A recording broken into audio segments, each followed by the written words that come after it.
I was just sharpening up a few knives. I got the old edge pro out there again. It's my strop. That's one of the knives I was sharpening today. Is my wife's knife. It's a custom made knife I bought off British Blades from a Swedish maker. It's very similar to the Falkniven WM1, or the woman's knife. So, but I gave it to my wife for gardening and just general work around the house, and she used it yesterday to break down 2 recliner armchairs that we had in the sitting room that the kids had wrecked.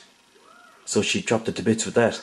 So it needed a bit of a touch up, so I got out the stones, the choceras, the diamonds, the old angle cube there, and I sharpened it up. There, just to show my wife I've sharpened her knife properly. There we go.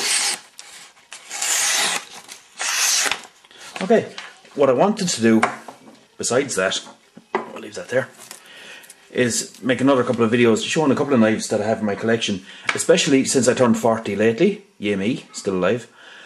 And I bought myself a couple of knives, as you do, for my birthday.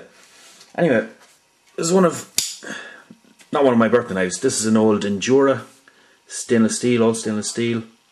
She's an AUS 6 Spyderco stainless steel. Nice knife. I originally wanted one of these. The clip can be up or down, tip up or tip down. Right hand only. Sabre grind, slight hollow to it. Nice size knife, good size hole, not as big as the military type of thing. Good grip. The only thing I didn't like once I got it was that the stainless steel, very, very classy looking, and gives it a nice weight to the knife. Good flare to the butt for a decent grip. And the lock bar, back lock of course, has what they call a bois detente. It stops you disengaging the lock. If you grip hard with your fingers, it makes it harder, not impossible, but harder to disengage the lock accidentally and have the knife fall on your fingies. So, nice knife, good knife. I saw it originally in a movie, High Art, with Peter Coyote, and wanted one. Okay, so I got that one, and then because the grip was a bit slippy and I wanted something a bit more modern, I got this one. This is the Endura 4, I believe. She's Spyderco's VG10, I'm not sure. Yeah, VG10 there. These ones are made in Seki City, Japan. And that's the Emerson patent for this little guy, the wave opener. What it is, it's a little hook, a little snag mounted in front of the Spyderco hole, because this is a trademark thing with Spyderco. If they don't have it on all their knives, they can lose their trademark and their patent on that. So that's why it's included on everything, fixed blades, everything. The handle is the FRN, very, very grippy, no liners. Lighter knife, but a grippier knife, good hand-filling knife. Again, the bois detente back lock, sabre grind. More of a spear point shape to the blade. Again, very, very sharp. VG10 takes a lovely edge. I really enjoy working with it. And the Emerson hook there, it snags on your pants, on the lip of your pants as you draw, to open the knife for you. So if you're on a fishing boat and you're holding a net in one hand and you need your knife out and you need to open it, you can open it with the thumb hole, or you can snag and have it open. Things that were originally for Civil War soldiers coming back from the war who had lost an arm, so they could still open their knife one-handed. A lot of them had a very blunt end with a kind of a U-curve in the tip of the blade, so you could snag the tip of the blade on your pocket as you drew the knife. But a very handy work knife, very, very good for fishing and that kind of thing. But VG10 isn't very corrosion resistant, and it will rust on you. So if you're going sea fishing, river fishing, perfect. Sea fishing, not so good. So then I wanted something for sea fishing, so I decided I'd try one of these. They're the Bird rescue knife. Bird is a branch of Spyderco. I don't know, can you see that there? Bird, yeah, Bird Rescue 2. It's made of 8CR13 MOV, a lot of Chinese made knives are. And Spyderco had to bring these out, I suppose, to compete with the likes of Benchmade, who had the red class knives made in China and were selling at a very, very low price in the likes of Walmart in America. So Spyderco sent guys out, set up a factory in China to make these, but they do very, very good quality control. You can see the spider edge there, the different sizes of serration. What I am going to get at some point, flat on the back, Sharpening serrations I'm not good on at the moment. What you can do is either run it through the sharp maker from Spyderco themselves and sharpen both sides, but that's not ideal. You can sharpen just the back of the serration and leave this side alone. Or what I have seen lately is a thing called a VEF sharpener, which is a diamond rod with 6 different size sections on it. So a wider one will fit this size and a narrow one will fit this size, and you can individually sharpen each serration. So I'm going to get one of those. Anyway, I got this to try it out as a boat knife, cutting rope, cutting like nets. You know, if you've got monofilament caught around your rotor or something like that when you're out on your boat. And it does a very, very good job. Obviously it's called the Rescue 2. It's designed for paramedics, rescue personnel, firemen, that kind of thing. Cutting seatbelts, cutting upholstery or whatever, cutting away curtains, that kind of thing. Does a great job. The Spyderco serrations really, really cut. Again, HCR13 MOV, not great in salt environments. So, for my birthday, I got myself this, which is Spyderco's H1 steel. Oh, and bloody sharp too.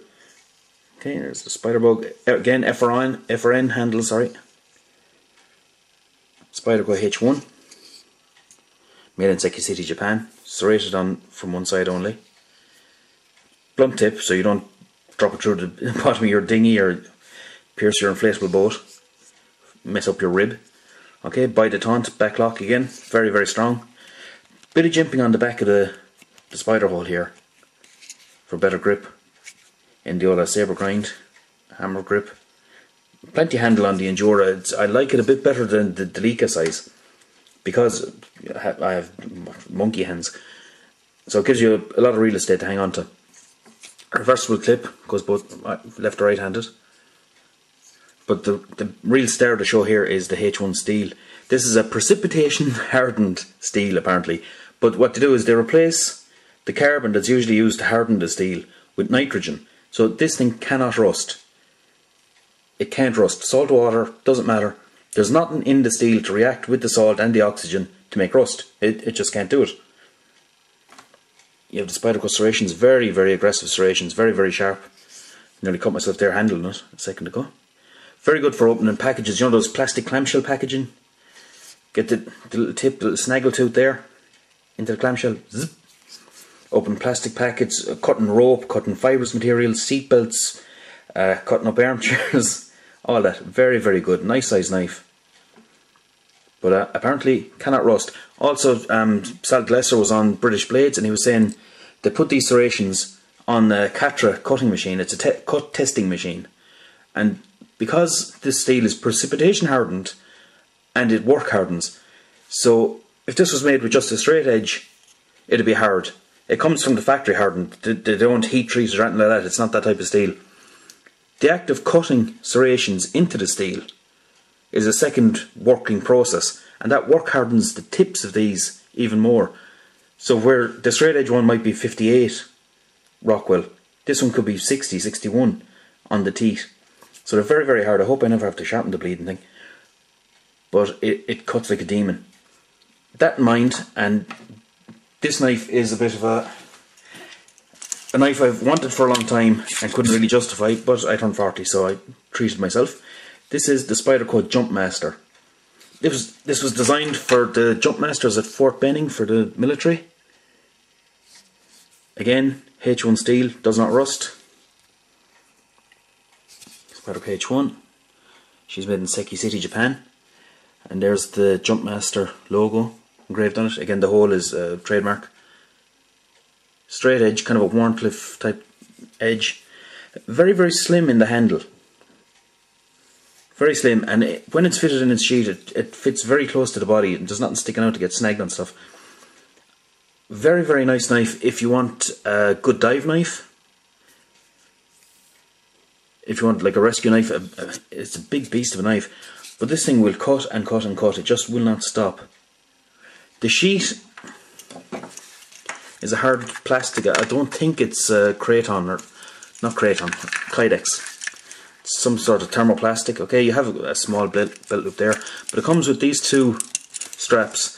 The knife is designed to be worn around your calf of your leg. Good if you're a diver, or a jump master indeed, in a a plane dropping troops over somewhere. So it's out of the way, it's on your leg. The straps do come off, and the back of the sheet is contoured, so it'll fit inside waistband against your hip without sticking out too much. So it's a good secure sheet. I'm not sure it'll be drop approved because there's no second retention. It's only that click. There's no other device, but there's no fear of it falling out. I'm not sure under drop conditions if you're a parachutist. Good knife if you're a rigger, if you're working at heights with ropes. A friend of mine is working in DSB, he climbs pylons a lot. So good for that type of thing. If you need to cut climbing rope or kern mantle ropes, that kind of stuff, this is the buy. If you have, I don't know, Kevlar strapping, wrapping something, this will cut it. It's a beast of yoke. I'm not sure exactly what I want it for, but I know I wanted one, so now I have one. But I'm very impressed with the H1 steel. Just mighty stuff. So outfishing, nets, ropes, spares, I don't know. You'll cut through it. Okay, so that's part of my Spyderco collection. Okay, just a little demonstration. I found some of this webbing outside. It's actually used in upholstery, so I just want to show how it cuts. Okay, there you go. And the jump master, I think I'll use a bigger overlap. I don't want to reef the hand off myself. Anyhow, okay. Okay, get in there. Boom. Good stuff. Let's see, I don't have a whole lot of this. Try it doubled over without reefing myself. Okay. Bugger.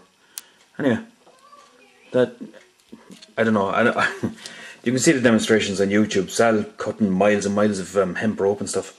It's mighty stuff.